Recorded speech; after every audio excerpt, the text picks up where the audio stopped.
Hello, नमस्कार, आदाब, सत श्री अकाल। कैसे हैं आप सब? मेरे YouTube channel river of stories में आप सभी का फिर से स्वागत है। और आज एक और कहानी लेकर आई हूँ आप सभी के लिए। ये कहानी पिछली ही कहानी का दूसरा भाग है, यानी कि जो मैं पिछली कहानी लेकर आई थी, छोटी बच्ची, उसी का दूसरा भाग है, जिसका शीर्षक है टूटी चप्पल, और इसे लिखा है विशाल मौर्य जी ने। तो चलिए बिना देर के शुरू करते हैं आज की कहानी। उस दिन के बाद हर रोज मैं उस रास्ते से गुजरा। इसके दो कारण थे। पहला, वो मेरे ऑफिस जाने का इकलौता रास्ता था, और दूसरा, वो मैं कुछ ढूंढ रहा था। जी हाँ, उस छुटकी को, जो उस दिन शहर की भीड़ में बिना बताए मानो गुम हो गई थी। वैसे तो हमारा कोई रिश्ता नहीं था, पर शायद कोई रिश्ते की डोर अभी उसे यकीनन मुझसे जोड़े हुई थी, वरना कोई एक अजनबी इंसान को क्यों ढूंढेगा भला। एक बात जो उस बच्ची में थी वो था घमंड। घमंड अपने दुख पर। दुनिया में बहुत ही विरले होंगे जो अपने गम को महसूस करना तो दूर, बल्कि उसका मजाक उड़ाते हों, और वो छोटी बच्ची उनमें से एक थी। आज मुझे ऑफिस जल्दी जाना था।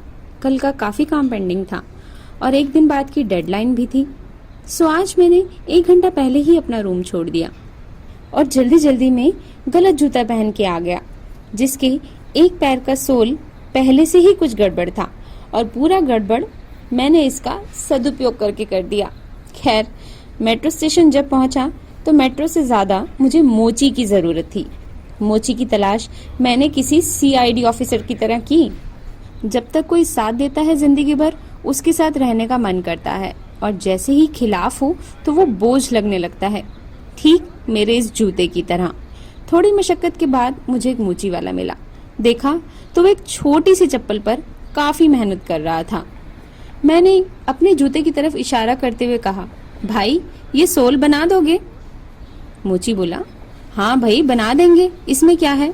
पर उसने मेरी तरफ मुंह उठाकर देखा नहीं। तब मैंने फिर कहा, भाई जरा जल्दी बना दो, मुझे देर हो रही है। अरे साहब जी, बस 2 मिनट लगेगा, पहले ये चप्पल बना दूं, तब तक आप घूम के आइए। मैंने कहा, घूम के आऊं, वो भी बिना जूते के? मोची वाला भी अपने डायलॉग पर थोड़ा शर्मा कर खुद सोचने लगा। खैर, मैंने दोनों जूते और मोजे निकाल के उसके पास रख दिए और वहीं खड़ा होकर उसके जूते बनाने का वेट करने लगा। तभी अचानक मेरे मोबाइल की घंटी बजी। देखा तो बॉस का कॉल था।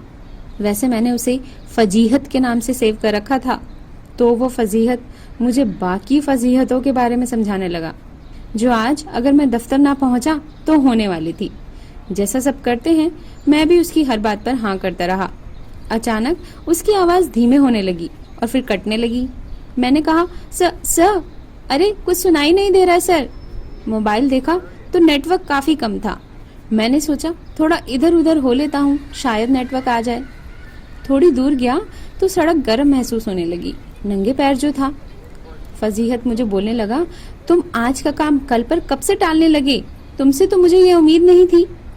वैसे उसके पहले भी बहुत कुछ बोल रहा था वो, जब मैंने खुद ही नहीं सुना कि वो मुझे क्या कह रहा था, तो फिर आपको क्या बताऊं। फिर फजीहत की आवाज धीमी होने लगी और फिर कहीं से 2 लोगों का शोर मेरे कानों में घुलने लगा। पीछे मुड़कर देखा तो हैरान रह गया। पहला इंसान जितना गैर जरूरी था, दूसरा इंसान उतना ही जरूरी था, और वो थी मेरी छुटकी यानी लक्ष्मी, जो मोची पर बरस रही थी। कई महीनों बाद मैं उसे देख रहा था। 2 रुपया से ज्यादा नहीं दे, छोटी सी तो चप्पल बटाई है, छुटकी बोली। अरे दादी अम्मा, चप्पलवा की लंबाई से पैसा नहीं बनत, ऊपर जौन काम होत है ओ से बनत है। लाओ 5 रुपया हमारा और 5 रुपया पिछला भी। इतने में पता नहीं क्या हुआ, उस छोटी सी बच्ची ने अपना चप्पल उठाया, पाँव में डाला और 2 रुपए वहीं फेंक कर भागने लगी। उसे भागता देख मैं चिल्लाया, छुटकी छुटकी। मेरे सुर में सुर मिलाया मोची ने, यानी कि वो भी उसको आवाज दे रहा था, ओ लड़की सुन। शायद मोची वाला अपनी बात पूरी करना चाहता था, पर उस छोटी सी बच्ची के पास टाइम ही नहीं था। मैं छुटकी के पीछे दौड़ा। मोची वाला मुझसे पहले भागना चाहता था, पर उम्र ने उसको इजाजत नहीं दी। उसके इशारे ने मुझसे मदद की गुहार की। देखा तो वो छोटी सी बच्ची बड़ी बड़ी कारों के अगल बगल से भाग रही थी। मैंने फिर जोर से आवाज लगाई, सुनो छुटकी, पर उसने कोई जवाब नहीं दिया। जिस तरह से वो भाग रही थी, मुझे डर था कि कहीं उसे लग ना जाए। अरे लक्ष्मी सुनो। लक्ष्मी नाम सुनते ही वो रुकी और पलटकर मुझे आश्चर्य से देखा। अरे साहब आप, छुटकी खुशी से बोली। मिलते ही उससे सब कुछ पूछना चाहता था पर मुंह से बस इतना ही निकला, तुम भाग क्यों रही हो? इस पर उसने कहा, अरे हमें लगा वो मोचीवा है। मैंने कहा क्या बात है? उसने कहा, अरे साहब क्या बताएं, उस दिन वो हमारी माई की चप्पल ठीक किए थे, तब उसने हमसे 5 रुपया मांगे और आज हमारी छोटी सी चप्पल ठीक किए है, फिर हमसे भी 5 रुपया मांग रहा है।